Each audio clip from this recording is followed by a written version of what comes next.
Welcome back to another episode of the Speech Space Podcast, which is a podcast full of tips and resources for SLPs. I'm your host, Jessica Cassidy, and this is episode 100.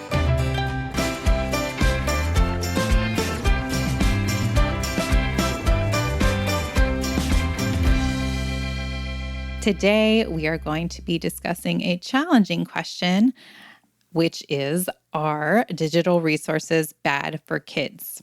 But before we jump in, I wanted to just take a moment to thank all of you that have been listening to the podcast for the past 100 episodes.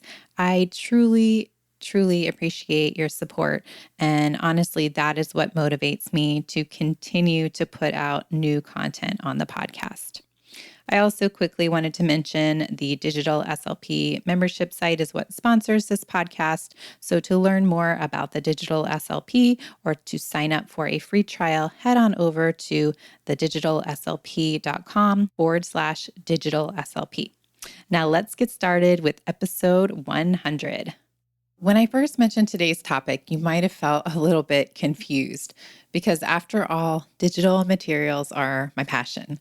I have recorded so many podcast episodes and written so many blog posts about digital tools, and I'm a huge advocate for digital resources. So I admit that today's topic is probably a little surprising. But I have not changed. I'm still passionate about digital materials. And I do think it's important, though, to acknowledge that there can be some controversy and some fear sometimes around using a lot of digital resources in speech therapy with kids. I also think it's important to acknowledge that when it comes to therapy strategies, they usually are not all good or all bad. We also don't want to exclusively use only one strategy or one type of resource. So digital materials are amazing, but in some contexts, they can have drawbacks. And I wouldn't generally recommend using digital materials 100% of the time unless you're doing teletherapy, which is a unique situation. So ultimately, the short answer is no. I don't think that digital resources are bad for kids, but I do think that we need to use them thoughtfully, and I do understand some of the concerns around using digital resources. In this episode, I'll start off by talking about some of the common concerns that come up around digital resources, and then we'll move into discussing how to use digital materials skillfully to minimize the possibility of any negative effects. Probably the most common concern that I hear about using digital materials with kids is that if they're using digital resources for therapy and for school, their screen time is increasing. As SLPs, we are probably very familiar with the adverse effects of too much screen time. There is so much research about this topic. Even ASHA joined together with the Children's Screen Time Action Network to create a handout for families about screen time. The handout recommends that toddlers don't have any screen time if possible, but it also acknowledges that for many families, this is probably unrealistic. I think it's very important to point out that with this specific recommendation and many similar recommendations, the focus is on limiting screen time for extremely young children, usually under the age of 3 years old. And in these cases, I absolutely agree that the smallest amount of screen time possible is the ideal. In our therapy with these very little ones, we do want to focus on using non-digital resources. This is often possible even if we're doing teletherapy because we can implement a parent coaching model and have the child use materials that are already in their environment at home. When we're using digital resources at schools or in private practice clinics, we're usually working with children who are at least a little bit older.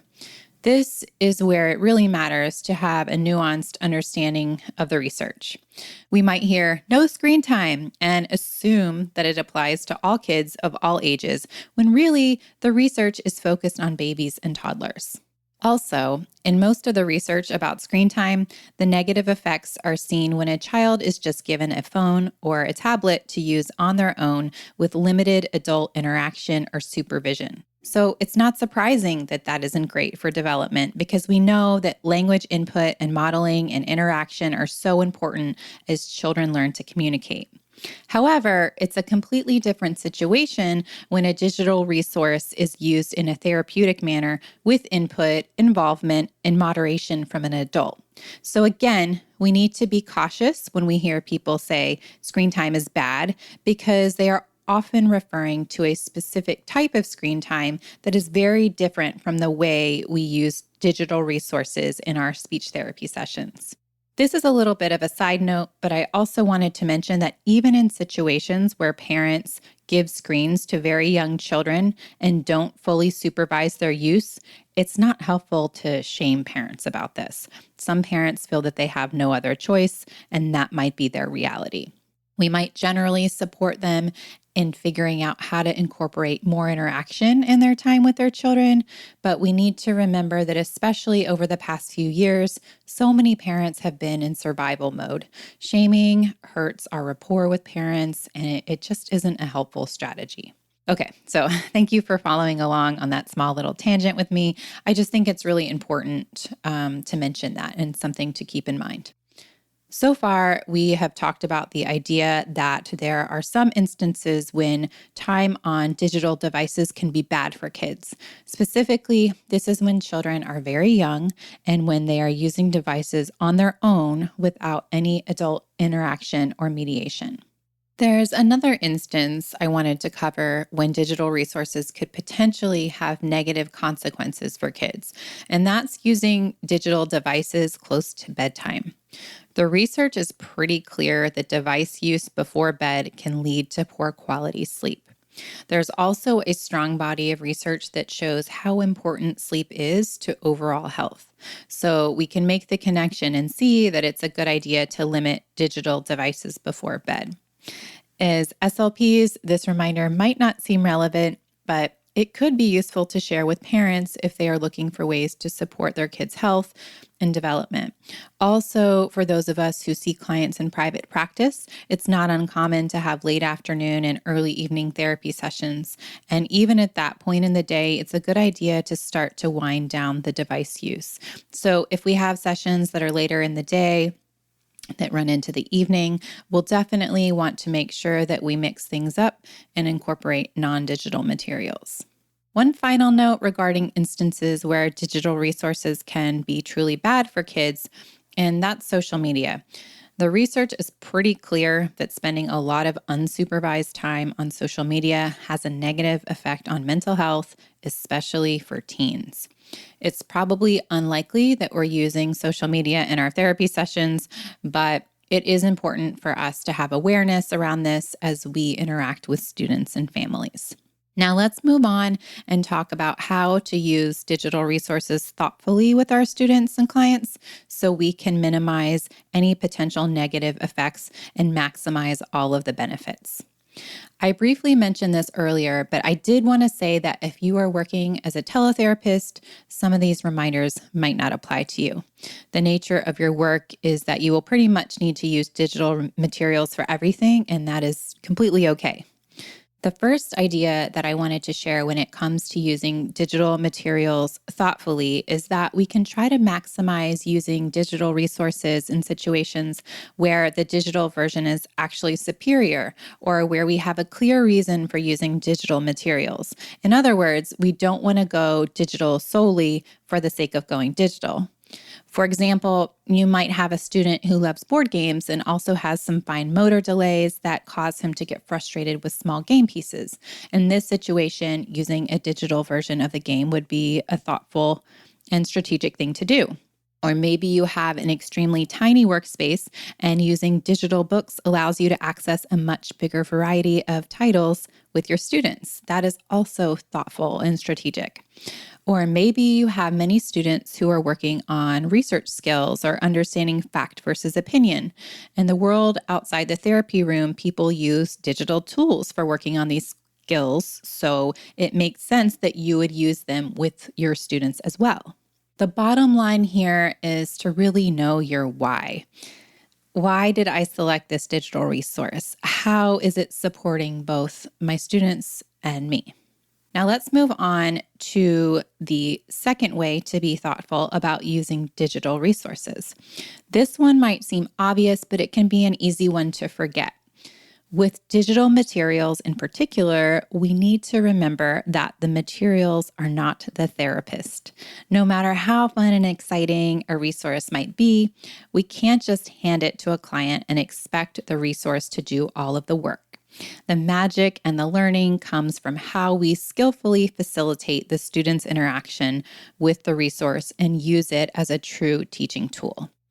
I have just one more idea about thoughtful use of digital tools that I wanted to share today. As therapists using digital resources with our students, we have the opportunity to teach them about digital citizenship. Of course, our primary focus is always going to be the student's goals, but digital citizenship can be embedded into so many target areas, and it's woven throughout the Common Core standards. I've talked about this on other podcast episodes, but our students with disabilities are often particularly vulnerable in the online space, and it's definitely within our scope of practice to do some explicit teaching around how to be a good digital citizen and how to protect yourself when you encounter people who aren't being good digital citizens. It all comes back to communication. If you'd like to build your confidence in this area, the nonprofit organization Common Sense is a great resource, and I will make sure that I link to that in the show notes. As we close out this episode, I wanted to acknowledge that our jobs can be fun and joyful, but we also have a very serious responsibility to prioritize the well-being of our clients and students and to ask the hard questions that we've been asking in our time together today. If you found today's episode to be helpful, I would be so grateful if you would take a moment to leave a 5-star review to make it easier for our fellow SLPs to find us. We release new episodes twice a month on the first and third Tuesdays. And also, please don't forget to check out thedigitalslp.com/digitalslp if you are interested in exploring the membership and other content. Thanks so much for tuning in.